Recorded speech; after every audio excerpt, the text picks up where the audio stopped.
दोस्तों, मैं आपको आज बताने जा रहा हूँ कि आप यूपी कैटेट का इसी साल का क्वेश्चन पेपर जो परीक्षा आने वाली है उसका क्वेश्चन पेपर कैसे देख सकते हैं और आंसर शीट कैसे देख सकते हैं, वो भी लीगल तरीके से। इसमें कोई इलीगल काम नहीं है। तो अगर आप जानना चाहते हैं तो वीडियो के एंड तक साथ बने रहें। आप में से सभी लोगों ने बीएचयू और यूपी कैटेट की परीक्षा का फॉर्म भरा होगा। यूपी कैटेट की परीक्षा का पेपर जो आप दे के आएंगे उसे बाहर नहीं आने दिया जाता और ना ही आपको जो आंसर भरे हैं उसकी कार्बन कॉपी आपको दी जाती है।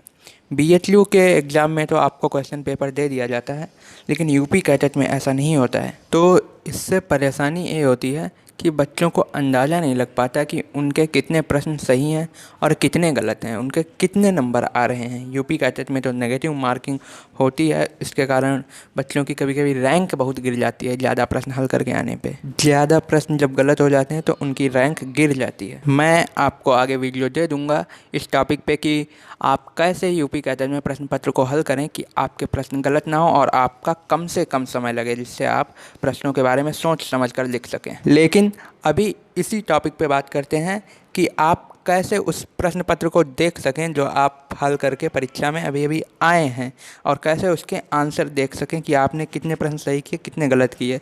इससे आपको अंदाज़ा लग जाएगा कि आपका सिलेक्शन हो पाएगा या नहीं हो पाएगा। इसका तरीका बहुत आसान है। मान लीजिए आप कल यूपी कैटेट की परीक्षा दे के आ रहे हैं, आपको कुछ प्रश्न याद होंगे और वैसे ही बाकी सब लोग परीक्षा दे के आ रहे हैं, उन्हें भी प्रश्न कुछ याद होंगे। कुछ प्रश्न आपको नहीं याद होंगे, हो सकता है जो आपको याद हों उन्हें ना याद हों, और जो आपको नहीं याद है वो बाकी लोगों को याद हों। तो ऐसे उन सब प्रश्नों को इकट्ठा कर लेंगे और इस तरह से जो आपका प्रश्न पत्र तैयार होगा उसे कहते हैं मेमोरी बेस्ड क्वेश्चन पेपर। अगर आप किसी कानपुर की कोचिंग में पढ़ रहे हैं या किसी भी कोचिंग में जा रहे हैं जो आपने यूपी कैटेट के लिए की हो, तो उसमें जब आप क्वेश्चन पेपर मतलब वो प्रश्न पत्र हल करके आएंगे, जब आप यूपी कैटेट की परीक्षा देके आएंगे तो आप कोचिंग में जाकर के सर से पूछेंगे कि सर इस प्रश्न का उत्तर क्या होगा, इस वाले प्रश्न का उत्तर क्या होगा। आपके साथ बहुत से बच्चे होंगे तो ज़्यादातर प्रश्न उनमें से आपको मिल जाएंगे, उनके हल मिल जाएंगे। हो सकता है कि आपको सभी प्रश्न मिल जाएं जो यूपी कैटेट के पेपर में आए थे, और इस तरह से पूरा प्रश्न पत्र ही आपके लिए तैयार हो जाए। लेकिन अगर आप कोचिंग में नहीं है या आपकी कोचिंग में कम बच्चे हैं, अगर आपकी कोचिंग में मान लीजिए 10 या 20 बच्चे ही हैं, तो यूपी कैटेट के क्वेश्चन पेपर में 200 प्रश्न आते हैं। अगर आपकी कोचिंग में सिर्फ 10 बच्चे हैं तो आपको 20-20 प्रश्न याद करने होंगे, ताकि आप देख सकें कि आपके कितने प्रश्न सही हुए हैं उन पूरे क्वेश्चन पेपर में से। लेकिन अगर आपकी कोचिंग में 20 बच्चे हैं तो आपको 10-10 प्रश्न ही याद करने होंगे पूरा पेपर बनाने के लिए। लेकिन अगर आपकी कोचिंग में 200 बच्चे हैं तो आपको सिर्फ एक ही प्रश्न याद करना होगा हर एक बच्चे को, ताकि पूरा पेपर बनाया जा सके। और मैं आपको बता दूं, ये इलीगल तरीका नहीं है, क्योंकि मैंने क्या, आप गूगल पे सर्च करके देखिए मेमोरी बेस्ड क्वेश्चन पेपर, तो आपको बहुत से रिजल्ट मिल जाएंगे। और आपने कई किताबें भी देखी होंगी जिन पर लिखा होता है मेमोरी बेस्ड क्वेश्चन पेपर, एक क्वेश्चन बैंक्स होती हैं।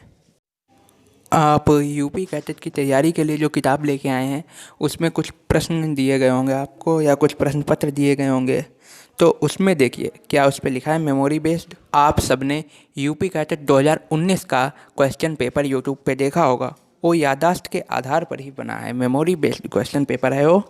उसमें वही प्रश्न है जो वहाँ से आए हुए लोगों ने बताए हैं कि उनमें क्वेश्चन पेपर में ये प्रश्न आए थे। लेकिन चूँकि ये मेमोरी बेस्ड क्वेश्चन है तो इनमें सिर्फ वही प्रश्न है जो बच्चों को याद रहे, और इसलिए ही वो पूरा प्रश्न पत्र वहाँ पे नहीं है, क्योंकि बच्चों के लिए 200 प्रश्न याद करना काफ़ी कठिन काम होता है, और उसमें भी जो मैथ और फिजिक्स के न्यूमेरिकल हैं उन्हें याद करना तो और भी कठिन काम होता है। लेकिन अगर आपके 200 दोस्त हैं तो उनमें से हर एक इंसान एक एक प्रश्न तो पूरा याद कर ही सकता है। और अगर आपके पास 200 दोस्त नहीं हैं तो इस वीडियो को अपने उन दोस्तों के साथ शेयर कीजिए जो यूपी कैडेट की परीक्षा देने जा रहे हैं, और उनसे कहिए कि वो अपने दूसरे दोस्तों के पास शेयर करें इस वीडियो को।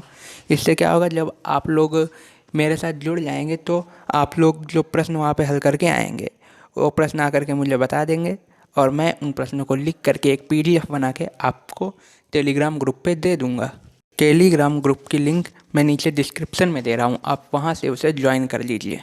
चैनल को सब्सक्राइब कर लीजिए क्योंकि मैं आगे भी ऐसे काम के वीडियो लाता रहूँगा।